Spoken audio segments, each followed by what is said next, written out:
اللہ تو چاہتا ہے کہ تمہارے لیے احکام کھول کر بیان کر دے، اور جو نیک لوگ تم سے پہلے گزرے ہیں تم کو ان کے طور طریقوں پر لے آئے، اور تم پر رحمت کے ساتھ توجہ فرمائے، اور اللہ ہر بات کا جاننے والا بھی ہے، حکمت والا بھی ہے۔ اللہ تو چاہتا ہے کہ تمہاری طرف توجہ کرے، اور جو لوگ نفسانی خواہش کے پیچھے لگے ہوئے ہیں وہ چاہتے ہیں کہ تم راہ راست سے ہٹ کر بہت دور جا پڑو۔ اللہ چاہتا ہے کہ تمہارے ساتھ آسانی کا معاملہ کرے، اور انسان کمزور پیدا ہوا ہے۔ اے ایمان والوں، آپس میں ایک دوسرے کے مال ناحق طریقے سے نہ کھاؤ، الا یہ کہ کوئی تجارت آپس کی رضامندی سے وجود میں آئی ہو تو وہ جائز ہے، اور اپنے آپ کو قتل نہ کرو، یقین جانو اللہ تم پر بہت مہربان ہے۔ اور جو شخص زیادتی اور ظلم کے طور پر ایسا کرے گا تو ہم اس کو آگ میں داخل کریں گے، اور یہ بات اللہ کے لیے بالکل آسان ہے۔ اگر تم ان بڑے بڑے گناہوں سے پرہیز کرو جن سے تمہیں روکا گیا ہے تو تمہاری چھوٹی برائیوں کا ہم خود کفارہ کر دیں گے، اور تم کو ایک باعزت جگہ داخل کریں گے۔ اور جن چیزوں میں اللہ نے تم کو ایک دوسرے پر فضیلت دی ہے ان کی تمنا نہ کرو۔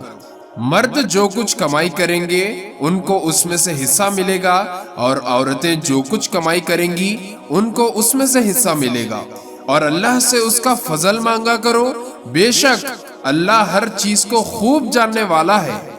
اور ہم نے ہر اس مال کے کچھ وارث مقرر کیے ہیں جو والدین اور قریب ترین رشتہ دار چھوڑ کر جائیں، اور جن لوگوں سے تم نے کوئی عہد باندھا ہو ان کو ان کا حصہ دو، بے شک اللہ ہر چیز کا گواہ ہے۔ مرد عورتوں کے نگران ہے، کیونکہ اللہ نے ان میں سے ایک کو دوسرے پر فضیلت دی ہے، اور کیونکہ مردوں نے اپنے مال خرچ کیے ہیں۔ چنانچہ نیک عورتیں فرما بردار ہوتی ہیں مرد کی غیر موجودگی میں، اللہ کی دی ہوئی حفاظت سے اس کے حقوق کی حفاظت کرتی ہے۔ اور جن عورتوں سے تمہیں سرکشی کا اندیشہ ہو تو پہلے انہیں سمجھاؤ، اور اگر اس سے کام نہ چلے تو انہیں خوابگاہوں میں تنہا چھوڑ دو، اور اس سے بھی اصلاح نہ ہو تو انہیں مار سکتے ہو۔ پھر اگر وہ تمہاری بات مان لے تو ان کے خلاف کارروائی کا کوئی راستہ تلاش نہ کرو، یقین رکھو کہ اللہ سب کے اوپر سب سے بڑا ہے۔ اور اگر تمہیں میاں بیوی کے درمیان پھوٹ پڑنے کا اندیشہ ہو تو ان کے درمیان فیصلہ کرنے کے لیے ایک منصف مرد کے خاندان میں سے اور ایک منصف عورت کے خاندان میں سے بھیج دو۔ اگر وہ دونوں اصلاح کرنا چاہیں گے تو اللہ دونوں کے درمیان اتفاق پیدا فرما دے گا، بے شک اللہ کو ہر بات کا علم اور ہر بات کی خبر ہے۔ اور اللہ کی عبادت کرو اور اس کے ساتھ کسی کو شریک نہ ٹھہراؤ، اور والدین کے ساتھ اچھا سلوک کرو، نیز رشتہ داروں، یتیموں، مسکینوں، قریب والے پڑوسی، دور والے پڑوسی، ساتھ بیٹھے یا ساتھ کھڑے ہوئے شخص اور مسافروں کے ساتھ اور اپنے غلام باندھیوں کے ساتھ بھی اچھا برتاؤ رکھو، بے شک اللہ کسی اترانے والے شیخی باز کو پسند نہیں کرتا۔ ایسے لوگ جو خود بھی کنجوسی کرتے ہیں اور دوسروں کو بھی کنجوسی کی تلقین کرتے ہیں، اور اللہ نے ان کو اپنے فضل سے جو کچھ دے رکھا ہے اسے چھپاتے ہیں، اور ہم نے ایسے ناشکروں کے لیے ذلیل کر دینے والا عذاب تیار کر رکھا ہے۔ اور وہ لوگ جو اپنے مال لوگوں کو دکھانے کے لیے خرچ کرتے ہیں اور نہ اللہ پر ایمان رکھتے ہیں نہ روز آخر پر، اور شیطان جس کا ساتھی بن جائے تو وہ بدترین ساتھی ہوتا ہے۔ بھلا ان کا کیا بگڑ جاتا اگر یہ اللہ اور یوم آخر پر ایمان لے آتے، اور اللہ نے ان کو جو رزق عطا فرمایا ہے اس میں سے کچھ نیک کاموں میں خرچ کر دیتے، اور اللہ کو ان کا حال خوب معلوم ہے۔ اللہ ذرا برابر بھی کسی پر ظلم نہیں کرتا، اور اگر کوئی نیکی ہو تو اسے کئی گنا بڑھا دیتا ہے اور خود اپنے پاس سے عظیم ثواب دیتا ہے۔ پھر یہ لوگ سوچے رکھیں کہ اس وقت ان کا کیا حال ہوگا جب ہم ہر امت میں سے ایک گواہ لے کر آئیں گے، اور اے پیغمبر ہم تم کو ان لوگوں کے خلاف گواہ کے طور پر پیش کریں گے جن لوگوں نے کفر اپنا رکھا ہے اور رسول کے ساتھ نافرمانی کا رویہ اختیار کیا ہے۔ اس دن وہ یہ تمنا کریں گے کہ کاش انہیں زمین کے برابر کر دیا جائے، اور وہ اللہ سے کوئی بات چھپا نہیں سکیں گے۔ اے ایمان والوں، جب تم نشے کی حالت میں ہو تو اس وقت تک نماز کے قریب بھی نہ جانا جب تک تم جو کچھ کہہ رہے ہو اسے سمجھنے نہ لگو، اور جنابت کی حالت میں بھی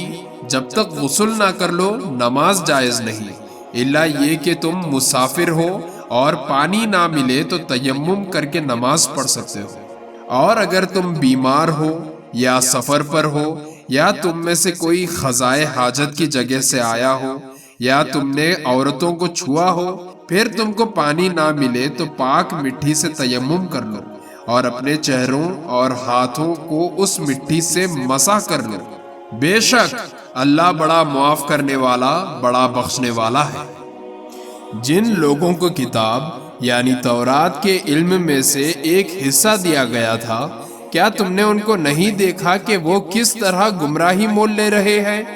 اور چاہتے ہیں کہ تم بھی راستے سے بھٹک جاؤ؟ اور اللہ تمہارے دشمنوں کو خوب جانتا ہے، اور رکھوالا بننے کے لیے بھی اللہ کافی ہے، اور مددگار بننے کے لیے بھی اللہ کافی ہے۔ یہودیوں میں کچھ وہ ہے جو تورات کے الفاظ کو ان کے موقع محل سے ہٹا ڈالتے ہیں اور اپنی زبان کو توڑ مروڑ کر اور دین میں تانا زانی کرتے ہوئے کہتے ہیں سمعنا وعصینا اور اسمع غیر مسمع اور راعنا، حالانکہ اگر وہ یہ کہتے سمعنا واطعنا اور اسمع وانظرنا تو ان کے لیے بہتر اور راست بازی کا راستہ ہوتا، لیکن ان کے کفر کی وجہ سے اللہ نے ان پر پھٹکار ڈال رکھی ہے، اس لیے تھوڑے سے لوگوں کے سوا وہ ایمان نہیں لاتے۔ اے اہل کتاب، جو قرآن ہم نے اب نازل کیا ہے جو تمہارے پاس پہلے سے موجود کتاب کی تصدیق بھی کرتا ہے، اس پر ایمان لے آؤ قبل اس کے کہ ہم کچھ چہروں کو مٹا کر پیچھے پھیر دیں یا ان پر ایسی پھٹکار ڈال دیں جیسی پھٹکار ہم نے سبت والوں پر ڈالی تھی، اور اللہ کا حکم ہمیشہ پورا ہو کر رہتا ہے۔ بے شک اللہ اس بات کو معاف نہیں کرتا کہ اس کے ساتھ کسی کو شریک ٹھہرایا جائے، اور اس سے کمتر ہر بات کو جس کے لیے چاہتا ہے معاف کر دیتا ہے، اور جو شخص اللہ کے ساتھ کسی کو شریک ٹھہراتا ہے وہ ایسا بہتان باندھتا ہے جو بڑا زبردست گناہ ہے۔ کیا تم نے ان لوگوں کو نہیں دیکھا جو اپنے آپ کو بڑا پرہیزگار بناتے ہیں؟ حالانکہ پرہیزگاری تو اللہ جس کو چاہتا ہے عطا کرتا ہے، اور اس عطا میں ان پر ایک تاگے کے برابر بھی ظلم نہیں ہوتا۔ دیکھو یہ لوگ اللہ پر کیسے کیسے جھوٹے بہتان باندھتے ہیں، اور کھلا گناہ ہونے کے لیے یہ بات کافی ہے۔